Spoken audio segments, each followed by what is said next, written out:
Amigos y hermanos, muy buenos días. El Señor nos bendiga y nos lleve a su palabra bajo la guía del Espíritu Santo.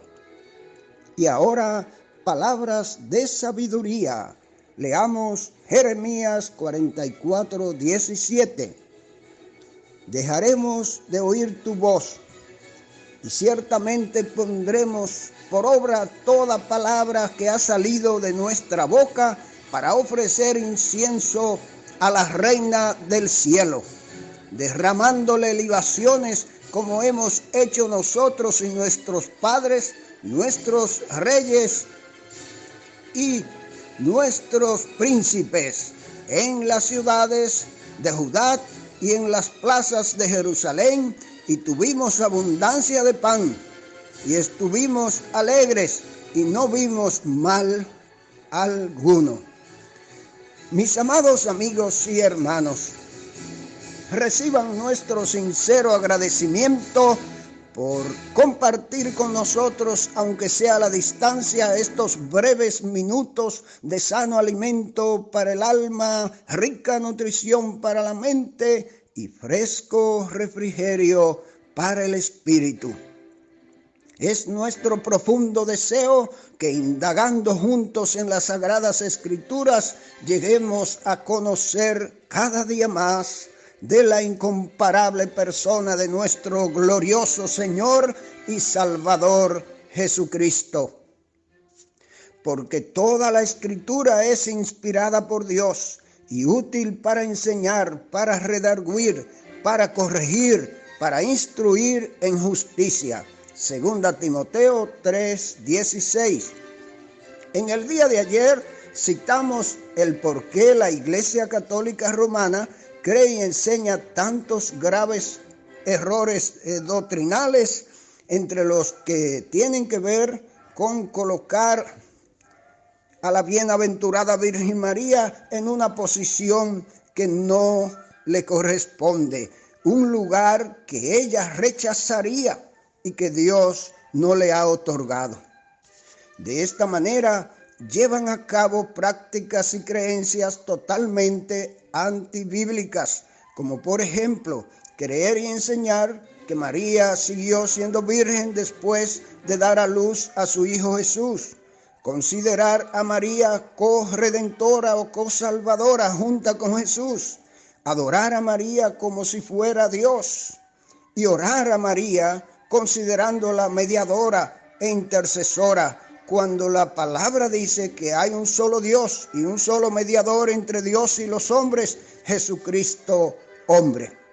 Veamos brevemente algunos datos de la historia de la Iglesia aportados por A.E. Horton en su resumen contenido en el manual titulado La Edad de la Iglesia. En el año 312 después de Cristo, Constantino llegó a ser emperador de Roma. Este detuvo todas las persecuciones contra los cristianos y decidió convertir el cristianismo en la religión oficial del imperio. Él pensó que si todas las gentes tenían una sola religión, este ayudaría considerablemente a que el Estado se uniera en uno. Además, esto haría posible gobernar con más facilidad. Él mismo se declaró como cristiano, pero no fue bautizado sino hasta poco antes de morir. Él declaró el día domingo como día festivo. Donde quiera que los edificios e iglesias de los cristianos habían sido confiscados o destruidos durante las persecuciones, Constantino los devolvió o reedificó. Nuevos edificios llenos de ostentación fueron edificados para iglesias. A los obispos se le pagaron sueldos lujosos y estos empezaron a enriquecerse. Ellos empezaron a distraerse en sus riquezas y pusieron a un lado el servicio a Cristo. Los cristianos empezaron a descuidarse y a ser perezosos, De esta manera, el trabajo para el Señor empezó a descomponerse. Ser cristiano llegó a ser algo popularizado. Antes, cuando a los cristianos se les perseguía, nadie quería ser un cristiano, a no ser que el Señor verdaderamente tocase su corazón para hacerlo. Pero ahora que ser cristiano se había convertido en un honor, muchas gentes quienes eran aún idólatras, en sus mentes empezaron a unirse a la iglesia sin arrepentirse de sus acciones pecaminosas. Sus corazones y sus vidas permanecieron sin cambio alguno. Algunos de ellos dieron comienzo a introducir sus ideas falsas, tales como la adoración de imágenes a los servicios cristianos. Constantino llegó a la conclusión de que llevaría a convertir el mundo para el cristianismo. Sin embargo, todo lo que hizo fue convertir a la iglesia en mundana. Después de un corto tiempo llegó a ser prácticamente imposible reconocer la diferencia entre un cristiano y un idólatra. Si no hubiera sido por el poder de Dios, la verdad se hubiera perdido para siempre.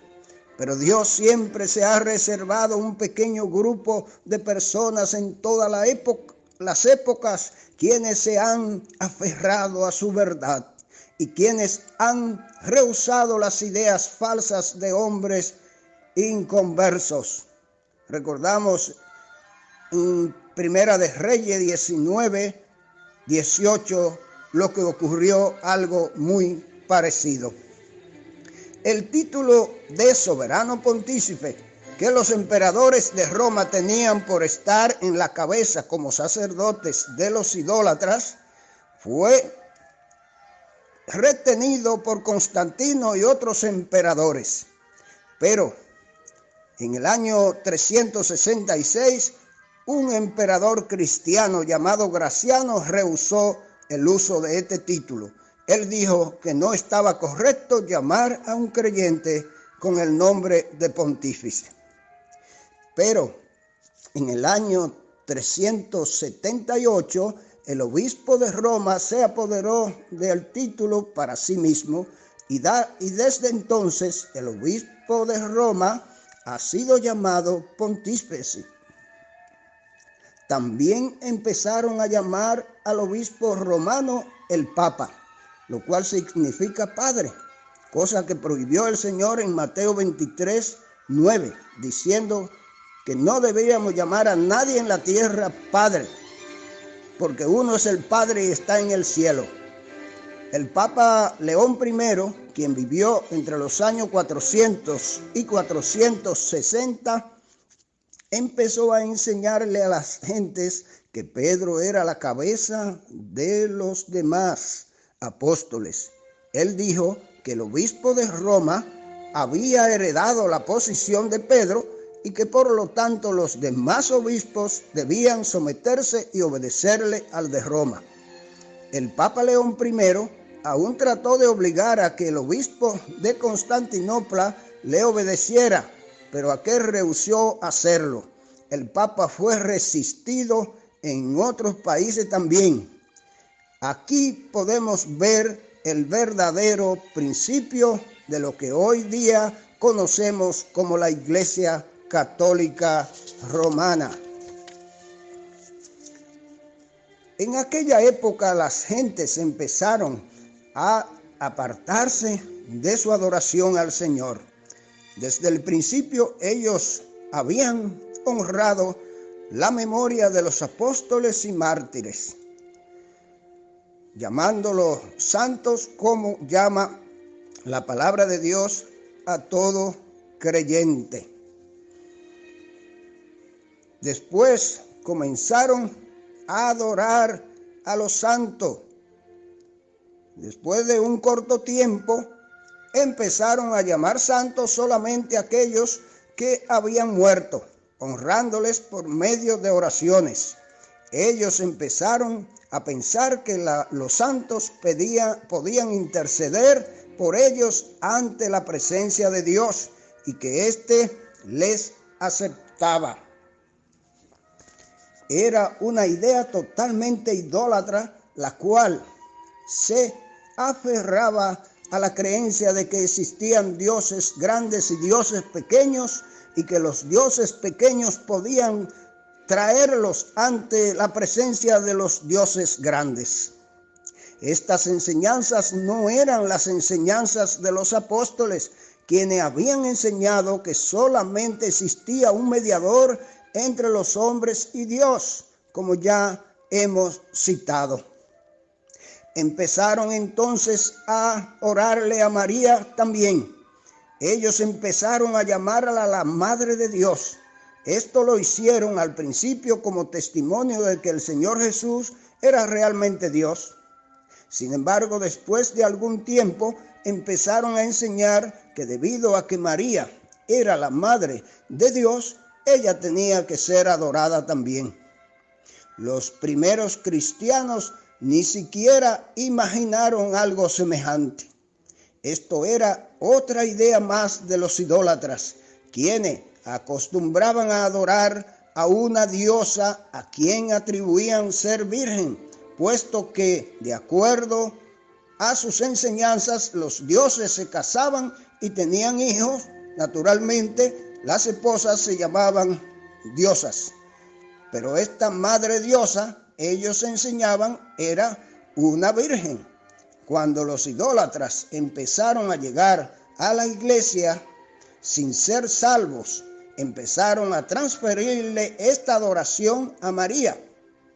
Ellos decían que María había permanecido virgen aún después de haber dado a luz a Jesús y que ella jamás había tenido pecado. Muchos borraron el nombre de su diosa engravando a las estatuas y la engravaron con el nombre de María. Por otra parte, empezaron a enseñar que María había resucitado de entre los muertos en el día tercero, tal como Cristo había resucitado. Ellos entonces empezaron a llamarle la reina del cielo, lo cual era una idea totalmente pagana. Véase Jeremías 44, 15 al 30. Esto continuó empeorando a medida de que atribuyeron a María muchísimos honores que las Escrituras solo le conceden al Señor Jesucristo. Mis amados amigos, por causa de tiempo tenemos que concluir aquí. Más adelante haremos una serie sobre la historia de la iglesia, pero por favor, lean la historia de la iglesia, lean la palabra de Dios para que puedan conocer la pura verdad, según está escrito. No se dejen guiar más por los ciegos. Satanás está trabajando en las mentes y corazones de los hombres para que los intelectuales ahora digan que los 4 evangelios aprobados no son los únicos, que hay evangelio de Magdalena, de Tomás y mucho más, que enseñan muchísimas barbaridades que la Biblia no reconocen y que ofenden a Jesucristo en gran manera. Dios les ayude, mis amados amigos, con humildad a buscar la verdad. Amén.